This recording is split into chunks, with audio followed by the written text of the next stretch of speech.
ሻሎም ሻሎም የጌታ ጸጋና ሰላም ይብዛላችሁ። የእግዚአብሔር አብ ፍቅር የልጁም የኢየሱስ ክርስቶስ ጥበቃ የመንፈስ ቅዱስ ኅብረት ከሁላችሁ ጋር ይሁን። ወገኖች ጌታ ለዘላለም ስሙ ይባረክ። እንግዲህ ዛሬ ደግሞ ለተከታታይ እግዚአብሔር ድንቅ የሆነ ጊዜ የሚሰጠንን ሐሳብ በመንፈሴ ላይ ያስቀምጠውን መልእክት በውስጤ የሞላውን ሐሳብ አብረን እንማራለን። እንግዲህ ከዚህ በኋላ በተጠራንበት መጠራት እንደሚገባ እንመላለስ በሚል ሐሳብ ስለ ጥሪያችንና በጥሪያችን ደግሞ ልክ መመላለስ እንዴት እንደሚገባን ለዚህ ምልልስ ደግሞ የሚሆኑ መጽሐፍ ቅዱሳዊ የሆኑ መርሆችን ከእግዚአብሔር ቃል ውስጥ በጌታ መንፈስ የምንማርበት ጊዜ ይሆነናል ማለት ነው። ጌታ የተመሰገነ ይሁን።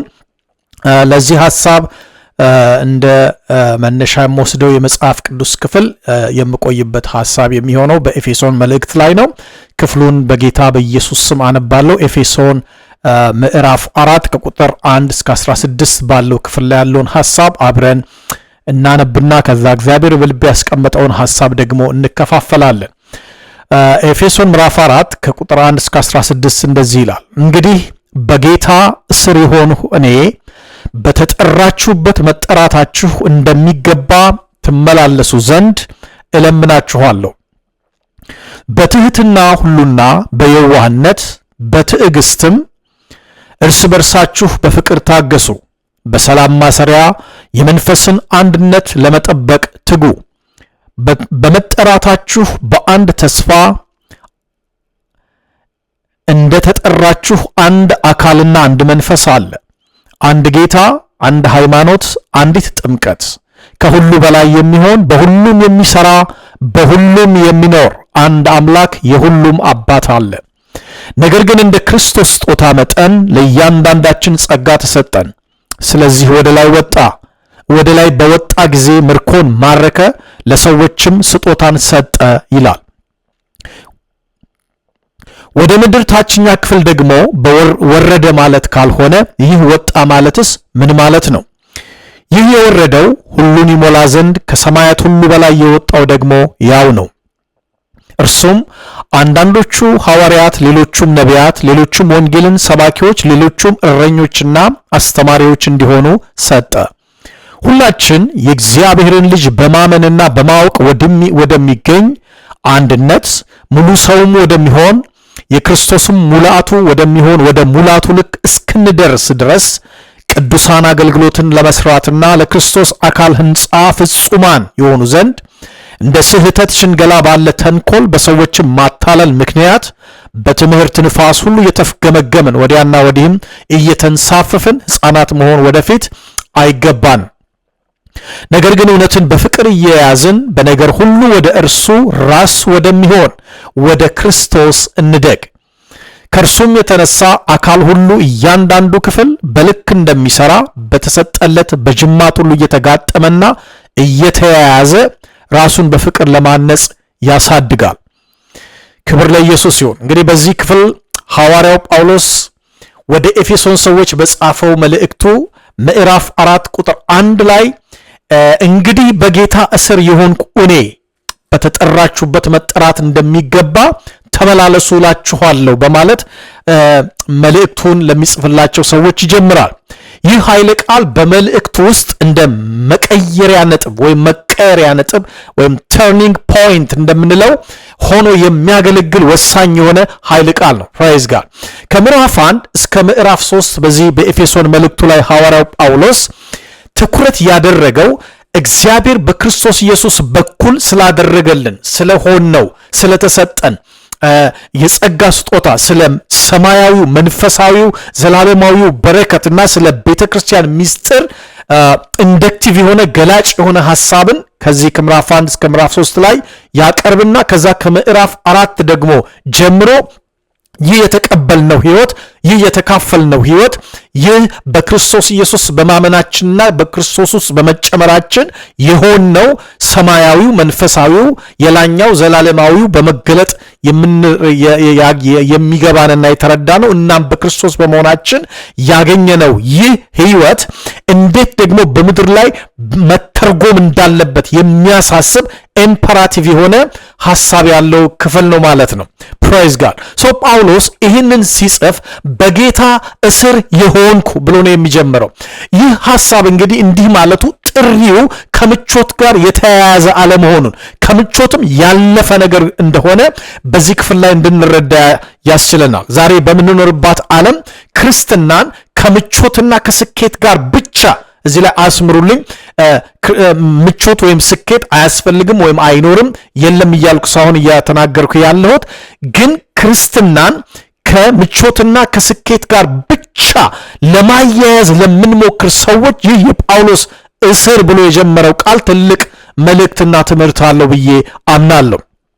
እንግዲህ እውነተኛ ጥሪ በሰንሰለት ውስጥም ቢሆን በእስራት ውስጥም ቢሆን በገደብ ውስጥም በክልከላ ውስጥም ቢሆን የማይታሰር ሰማያዊ ነፃነትና ለጌታ የመታመን ግዴታ እንደሆነ ከዚህ ከጳውሎስ ሕይወትና አገልግሎት እንማራለን።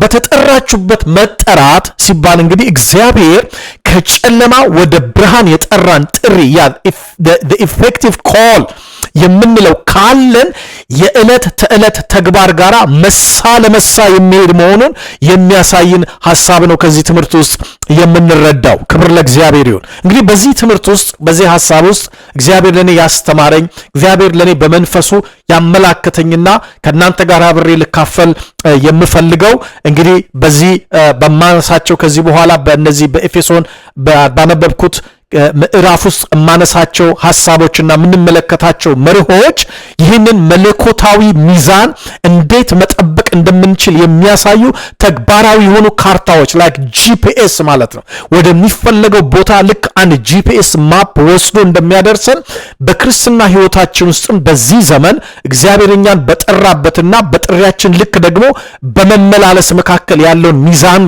የጠበቀ ተገቢ የሆነ ምልልስን መመላለስ የምንችልበትን አቅጣጫ የሚያሳየን እንግዲህ ካርታ የሆነ መርህ ነው በእነዚህ ክፍሎች ውስጥ በማንሳት አብረን የምንማረው ብዬ አምናለሁ። እንግዲህ እነዚህ መርሆች የቤተ ክርስቲያንን ድባብ እንዲቀየር አሁን ቤተ ክርስቲያን ያለችበት ሁኔታ መልክ ድባብ እንዲቀየር የትዳር ሕይወት እንዲታደስና የግል መንፈሳዊ ጉዟችን ትርጉም እንዲኖረው የሚያደርግ መርህ ነው ብዬ አምናለሁ። ኢየሱስ ክርስቶስ ጌታ ነው። መመላለሳችን የጠራንን አምላክ ክብር የሚገልጥ ለዓለም ተስፋን የሚሰጥ እንዲሆን የቃሉ ጥልቅ የእውቀት መገለጥና መረዳት እና ትምህርት ያስፈልገናል። ለዚህ ነው የእግዚአብሔርን ቃል መማር ያለብን። የእግዚአብሔርን ቃል በጥልቀት ማወቅና መረዳት መገለጡን ሬቨሌሽኑን ማግኘት ያለብን ለዚህ ነው። ፕራይዝ ጋድ። በቃል ውስጥ ያለውን ጥበብ እውቀት በምናገኝበት ጊዜ እግዚአብሔርን ሕይወት ዓለም ስለምንቀዳና የዛ የተካፈልነው ሕይወት ፍሰት መገለጡ በሕይወታችን ውስጥ ፓወርፉል እንዲሆን ያደርገዋል። ኢየሱስ ክርስቶስ ጌታ ነው። እንግዲህ ይህ ትምህርት በእነዚህ መሰረታዊ እውነቶች ላይ ተመርኩዞ እያንዳንዱን አማኝ ለተጠራበት ታላቅ ዓላማ የሚመጥን ሕይወት እንዲኖር እንግዲህ ለማስታጠቅ ኦብጀክቲቭ ያለው ዓላማ ያለው ሐሳብ ነው። በዚህ ትምህርት ውስጥ እንግዲህ ከእናንተ ጋር ልካፈል የምፈልገውና እግዚአብሔር በውስጥ የሚያመላክተኝ ሐሳብ ኢየሱስ ክርስቶስ ጌታ ነው። እንግዲህ ጉዞ የክርስትና ሕይወት የክርስትና ጉዞ ከእግዚአብሔር የቀዳነው ሕይወት የእግዚአብሔር ዓለም ሕይወት በዚህ ምድር በእኛ የሚገለጥበት ይህ የክብር የከፍታ የጽድቅ እግዚአብሔርን የመምሰልና የመግለጥ የሕይወት ጉዞ በጸጋው የሚጀመር ሲሆን ፍጻሜውም ደግሞ በጸጋው ለእግዚአብሔር ክብር በመኖር የሚደመደም የሚቋጭ የሚጠናቀቅ የሕይወት ግብ ነው ማለት ነው። ክብር ለእግዚአብሔር ይሁን። በዚህ ቁጥር ጳውሎስ በዚህ ገና ሐሳቡን በሚጀምርበት ቁጥር ላይ ሁለት ቁልፍ ሐሳቦችን ያነሳል። እንግዲህ እንደሚገባና መመላለስ የሚለውን ለጥሪያችን በሚመጥን ልክ የሚሆኑ ቃላቶችም ሐሳቦችን ያነሳል።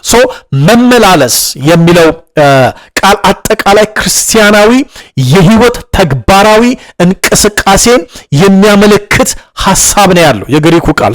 በመጽሐፍ ቅዱስ ቋንቋ መመላለስ የሚለው ቃል የአንድን ሰው አጠቃላይ የአኗኗር ዘይቤ ጠባይና የዕለት ተዕለት ውሳኔዎችን የሚያመለክት ሐሳብ ያለበት ቃል ነው። ፕሬዝ ጋድ። ሶ መመላለስ የሚለው ቃል በዚህ በጳውሎስ መልእክታት ጳውሎስ በጻፋቸው ደብዳቤዎች ውስጥ ሪፈር ሳደርግ ያገኙት ወደ 32 ጊዜ መመላለስ የሚለውን ቃል ጠቅሷል ጳውሎስ ይላሉ የመጽሐፍ ቅዱስ ተማሪዎች። ይህም እንግዲህ የክርስትና ህይወት ቆሞ ቀርነት ቆሞ መቅረት ሳይሆን ጉዞ ዳይናሚክ የሆነ ተንቀሳቃሽ የሆነ ከአንድ ደረጃ ወደ ሌላ ደረጃ ከአንድ ምዕራፍ ወደ ሌላ ምዕራፍ የሚደረግ ሽግግር፣ ለውጥ፣ ሂደት፣ ጉዞ፣ እንቅስቃሴ፣ እድገት እንደሆነ የሚያሳይን ቃል ነው የሚያመለክተው ማለት ነው። ፕሬዝ ጋድ።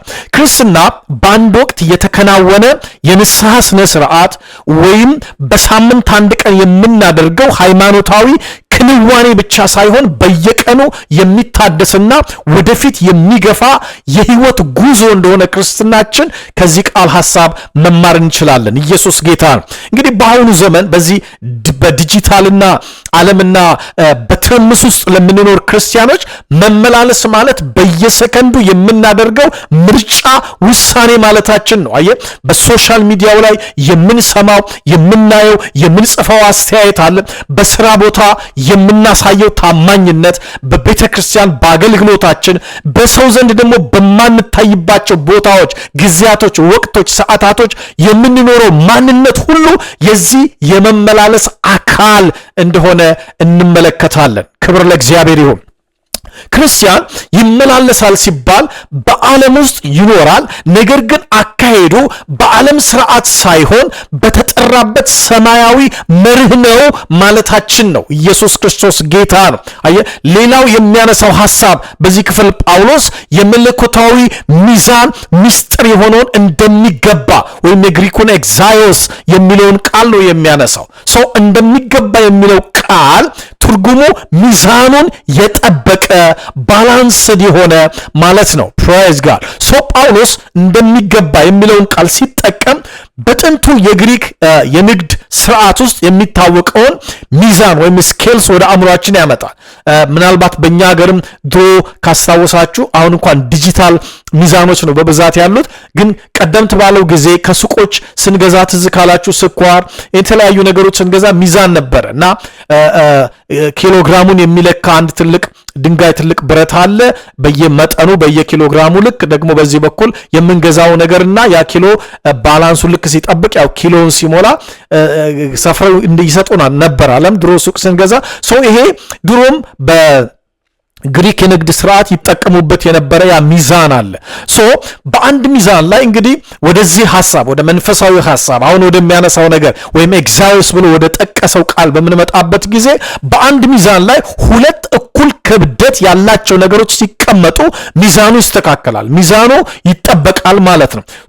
በሚዛኑ በአንዱ ክፍል እንግዲህ አሁን በእኛ ህይወት ስርዓት ስንመለከተው በአንዱ ሚዛን ላይ በአንዱ በኩል እግዚአብሔር የሰጠን ከፍተኛ ጥሪ ከእግዚአብሔር የተካፈልነው እግዚአብሔራዊ ሰማያዊ ዘላለማዊ የሆነ ህይወት የቅድስና የቅዱሳን ዜግነት የጸጋው ባለጠግነትና የልጅነት ክብር ሙላት ኢየሱስ ጌታ ነው በአንዱ የሚዛን በኩል እናገኛለን በህይወታችን ውስጥ። በሚዛኑ በሌላኛው በኩል ደግሞ እኛ የምንኖረው በተግባራዊ ዕለታዊ የአሁን እውነታ ህይወታችን ውስጥ በዚህ የዕለታዊ ተግባራዊ የህይወት እንቅስቃሴያችን ውስጥ የምንኖረው የምናደርገው የምንናገረው የምናሳየው ባህሪን ደግሞ የሚወክል ነው። ያ የተቀበልነውና እንድንገልጠው የሚጠበቅብን የህይወት ስርዓታችን ሚዛኑን ካልጠበቀ ህይወታችን አንባላንስድ ነው ማለት ነው። ዛሬ በቤተ ክርስቲያን ውስጥ ትልቁ እንግዲህ ክፍተት ያለው እዚህ ሚዛን ላይ ይህንን ባላንስ መጠበቅ ላይ ነው። ጥሪያችን ሰማያዊ እና ታላቅ ሆኖ ሳለ አካሄዳችን፣ አኗኗራችን፣ የኑሮ ዘያችን ግን ምድራዊ፣ መሬታዊ፣ ሰዋዊ ዝቅተኛ የሆነበት ምክንያት ምንድነው ብለን እንድንጠይቅ ግድ ይለናል። በተጠራችሁበት መጠራት እንደሚገባ ተመላለሱ ማለት በሰማይ የተጻፈው ማንነታችሁ የሆናችሁት ፖዚሽናሊ የሆነው ያገኘነው የተቀመጥንበት እና በምድር የሚታየው ተግባራችን፣ ህይወታችን፣ የህይወት ስርዓታችን፣ ኑሯችን እኩል ይሁኑ ማለት ነው። ኢየሱስ ጌታ ነው። በዚህ ሐሳብ የተቀነበበ መልእክትን ነው እንግዲህ ሐዋርያው ቅዱስ ጳውሎስ በኤፌሶን ለምትገኘው ቤተክርስቲያን ወይም በኤፌሶን ላሉት ቅዱሳን እያስተላለፈላቸው ያለው። ፕሬዝ ጋድ። ይህ የኛ ጥሪ እኛን ለክርስቶስ ምስክርነት የሚያበቃን ክብደት ያለው መለኪያ ወይም ሚዛን ነው እያልን ነው ማለት ነው። ኢየሱስ ጌታ ነው። እግዚአብሔር በሰጠን የጸጋ ጥሪ ወይም ኮሊንግ እና እኛ በምንኖረው ኑሮ ወይም ኮንዳክታችን መካከል ሚዛን እና ባላንስ የሆነ ሚዛኑን የጠበቀ ሕይወት ሊኖር ያስፈልገናል። ያም ይገባናል። በአንድ በኩል እግዚአብሔር የሰጠን ሰማያዊ ጥሪ አለ፣ በሌላ በኩል ደግሞ የኛ ምድራዊ አካሄድና ኑሮ አለ። ሁለቱ መመጣጠን፣ መግባባት፣ ተግባቦት ሊኖራቸው ተቀናጅተው ተግባብተው ተዋደው የሚገለጡ እና ሃርመኒ ያላቸው ሊሆኑ ይገባል ማለት ነው። ኢየሱስ ጌታ ነው። ዛሬ በዚህ በምንኖርበት በዚህ በ21ኛው ክፍለ ዘመን በተጠራንበት መጠራት እንደሚገባ መመላለስ ከምን ጊዜውም በላይ በጣም ለብዙዎች አስቸጋሪ የሆነበት ደግሞ በጣም አስፈላጊ ኢምፖርታንት ደግሞ እና ወሳኝ የሆነበት ጊዜ ላይ ነው ያለ ነው። ዓለም የራሷን የመመላለሻ ሕግ አውጥታ አስቀምጣ በዛ ሰዎች ይመላለሳሉ። እርሱም ያያችሁ የዓለም የመመላለሻ ሕጓ ሰልፊሽነት፣ ራስ ወዳድነት፣ ውሸት፣ ማስመሰል፣ ስም ማጥፋት፣ የቁሳቁስ ፍቅርና የሞራል ዝቅጠት፣ እነዚህ ዓለም የምትመራባቸው ዓለም በእነዚህ ውስጥ ለሚመሩት ነው እውቅና የምትሰጠው። ዓለም በእነዚህ ለሚኖሩት ነው ከፍ ያለ ማዕረግና ከፍ ያለ ቦታ ያላት። ይሄ የዓለምና የዓለማዊነት የመመላለሻ መም ነው፣ የመሮጫ መም ነው፣ የመመላለሻ መንገድ ነው። በዚህ ነባራዊ እውነታ ውስጥ ደግሞ ክርስቲያን የዚህ ሰለባ ሳይሆን ከዚህ ተለይቶ እንዲታይና እንዲኖር የዚህኛው የህይወት ስርዓት ተቃራኒ የሆነውን የእግዚአብሔርን የተካፈለውን የሰማይን የዘላለምን የመንፈስን ዓለም ህይወት ስርዓት ደግሞ የሚገልጥበትና በዛ የሚመላለስበት ደግሞ መመላለሻ አለው። ኢየሱስ ክርስቶስ ጌታ ነው። ጳውሎስ የዘረዘራቸው እንግዲህ ከዚህ በኋላ የምንመለከታቸው መርሆች የምናነሳቸው ላይክ ትህትና፣ የዋህነት፣ ትዕግስት፣ ፍቅር፣ አንድነት፣ ጸጋ ብለን እንግዲህ ከዚህ በኋላ የምንዘረዝራቸው የምናነሳቸው መርሆች አሉና ዛሬ እንደ ድክመት ግን የሚታዩ ሆነው እናያቸዋለን። ዓለም ከፍ በል ስትል ቃሉ ደግሞ ዝቅ በል፣ ትሁት ሁን፣ ትህትናን ልበስ ብሎ ይነግረናል። ራስን ከፍ አድርገህ ሁል ጊዜ ከሌላው ባይሁክ ኤንድ ክሩክ እንደሚባለው በዛም ይሁን በዚህ ባገኘው አቅጣጫ ጥለ በማለፍ ረግጠ በማለፍ በማንኛውም ስም አጥፍተም ቢሆን ምን ብለ ዋትኤቨር የምትችለውን ሁሉ ተጠቅመ ከፍ በል፣ ታይ፣ ጎልተህ ውጣ ብላ ስትል የእግዚአብሔር ዓለም ህይወት ስርዓት ደግሞ የሚነግረን ዝቅ በል፣ ትሁት ሁን ብሎ ይነግረናል። ኢየሱስ ክርስቶስ ጌታ ነው። ዓለም በቀል ስትል የእግዚአብሔር ዓለም ትዕግስት ይላል። ስለዚህ ይህ ትምህርት ዝም ብሎ የቀረበ ወይም ዝም ብዬ እንደው ለማስተላለፍ የምፈልገው ንድፈ ሐሳባዊ የሆነ እንደው ትምህርት ሳይሆን በጠላት ሰፈር ውስጥ ኢየሱስ ክርስቶስ ጌታ ነው የእግዚአብሔር መንግስት አምባሳደር ሆኖ የመኖርን መርህ የምንገልጥበትን ጥበብ የምንካፈልበትን ሐሳብና መገለጥ ነው እግዚአብሔር በልብ ያፈሰሰው። ይህንን ሐሳብ ስንካፈል ይሄን ነው የምንረዳው። ኢየሱስ ክርስቶስ ጌታ ነው። ፕሬዝ ጋድ። እንደሚገባ ተመላለሱ የተባልንበትን ጥሪ በህይወታችን ውስጥ በሶስት አቅጣጫ ውስጥ የሚገለጥ እንደሆነ የእግዚአብሔር መንፈስ ይሄን ሐሳብ ሲዘጋጅ አስተምሮኛል። እንግዲህ አንደኛ የምናየው ወደ ላይ አፕዋርድሊ፣ ይሄ ለአምላክ ያለን ታማኝነት ይሄም ከእግዚአብሔር ጋር ያለንን ቀጥተኛ ግንኙነት የሚያመለክት ነው። ጥሪው የሚጀምረው ከእርሱ ዘንድ ነው። ስለዚህ መመላለሳችን እርሱን ደስ የሚያሰኝ እሱን የሚያከብር ከእግዚአብሔር ጋር ላለን ግንኙነት ትኩረት የሚሰጥ ነው። በዚህ ትምህርት ውስጥ ስናነሳ አካሄዳችን፣ ምልልሳችን ወደ ላይ አፕዋርድ ከእግዚአብሔር ጋር ባለን ግንኙነት፣ ለእግዚአብሔር ካለን ታማኝነት፣ ከእግዚአብሔር ጋር ላለን ኢንተራክሽን ጥበብን የምንቀዳበትና በዚያ አቅጣጫ አይኖቻችን ተከፍተው ነቃ ብለን እግዚአብሔርን ደስ አሰኝተን አክብረን የምናልፍበትን መርህ የምናይበት ሐሳብ ነው የሚሆነው። በሁለተኛ ደረጃ ደግሞ ወደ ውስጥ ኢንዋርድ የባህሪ ለውጥ፣ የአስተሳሰብ የአእምሮ መታደስ፣ የአሮጌው ሰው መገፈፍ። አሮጌው ሰው ከስራው ጋር ገፋችሁታል ተብሎ ነው የተጻፈው። የአሮጌው ሰው መገፈፍ፣ የአእምሮ መታደስ፣ የልቦና የነፍስ ዓለም በእግዚአብሔር ቃል ዕውቀት የመታደስና የመለወጥ ወደ ቀዳነው ወደ ተወለድንበት አዲስ ፍጥረት በሆንበት የእግዚአብሔር ልጅነት ክብር፣ ስልጣንና ኃይል መገለጥ የምንችልበት መዘግየት እንዳይሆን በነፍስ ዓለማችን እና በአእምሯችን ባለመለወጥ ምክንያት የሚመጣ መዘግየት እንዳይኖር በአእምሮ መታደስ በአስተሳሰብ ለውጥ ውስጥ ለዛ የሚመጥን አካሄድን እንድንገነባ የሚያስችለንን መርህ በዛ ውስጥ እንካፈላለንና የውስጣዊ ማንነታችን ካልተቀየረ ውጫዊ አካሄዳችን ግብዝነትና ማስመሰል ነው የሚሆነው። ዛሬ በጣም እንደ ወረርሽኝ በቤተክርስቲያን በአገልግሎት በአገልጋዮች ውስጥ የምንመለከተው ትልቁ ፕሮብሌም የሆነብን ነገር ምንድነው? ግብዝነት፣ ማስመሰል ነው። ውስጥ ሌላ ውጭ ሌላ የሆነበት። እግዚአብሔር ግን መንፈስና ኩላሊትን ልብን ይመዝናል፣ መንፈስን ይመረምራል። ማንነታችን እግዚአብሔር ያውቃል። እግዚአብሔርን ልናታልል አንችልም። ሰውንም ልናታልል የምንችለው ለተወሰነ ጊዜ ነው። ኢየሱስ ጌታ ነው። አንድ ቀን የእግዚአብሔር መንፈስ ማን እንደሆነ ማጋለጡ አይቀርም። ስለዚህ ይሄ ትምህርት ይህን ሐሳብ ስንማር ሌላው ኢንዋርድ ወደ ራሳችን እንድናይ የጻድቅ ትኩረት በራሱ ላይ ነው እንደሚለው ቃሉ ወደ ራሳችን ወደ ውስጣችን እንድናይና ለውጣችን ከውስጥ እንዲወጣ ትክክለኛ ለውጥ ከውስጥ ወደ ውጭ የሚመጣ እንጂ ከውጭ ወደ ውስጥ የሚመጣ አይደለም። ፕራይዝ ጋድ። ሌላው ደግሞ ወደ ውጭ ነው፣ አውትዋርድ። ይሄ ደግሞ ማህበራዊ ኃላፊነትን፣ ግንኙነትን፣ ኢንተራክሽናችንን ከማህበረሰብ ጋር ከቅዱሳን ከወንድሞች ከእህቶች ጋር ያለን ከዓለም ጋር ያለን ግንኙነትና ያ ደግሞ የምናሳየውን ብርሃናችንን የሚወክል ሐሳብ ነው። ክርስትና ለብቻ የሚኖር ህይወት ሳይሆን በህብረት ኢን ኮሚዩኒቲ የሚገለጥ ጥሪ ስለሆነ ኢየሱስ ጌታ ነው። ጳውሎስ በተጠራችሁበት መጠራት እንደሚገባ ተመላለሱ ሲል እንግዲህ መመላለስ የሚለውን ቃል የተጠቀመው የአንድን የክርስቲያን አጠቃላይ ያኗኗር ዘይቤ ላይፍ ስታይልን ለመግለጽ ነው ማለት ነው። በተጠራችሁበት መጠራት እንደሚገባ ተመላለሱ ሲባል ክርስቲያን የተሰጠውን የሰማያዊ ዜግነት ክብር በምድር ህይወቱ እንዲገልጠው መታዘዙን የሚያሳይ ነው ማለት ነው። ኢየሱስ ክርስቶስ ጌታ ነው።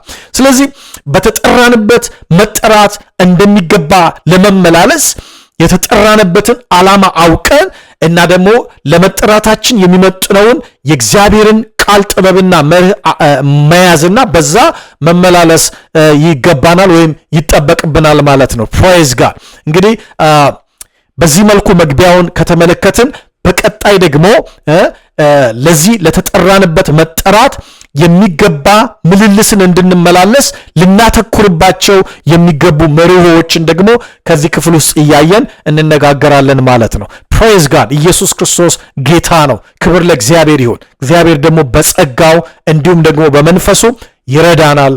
ክብር ለጌታ ይሁን። ሃሌሉያ አሜን።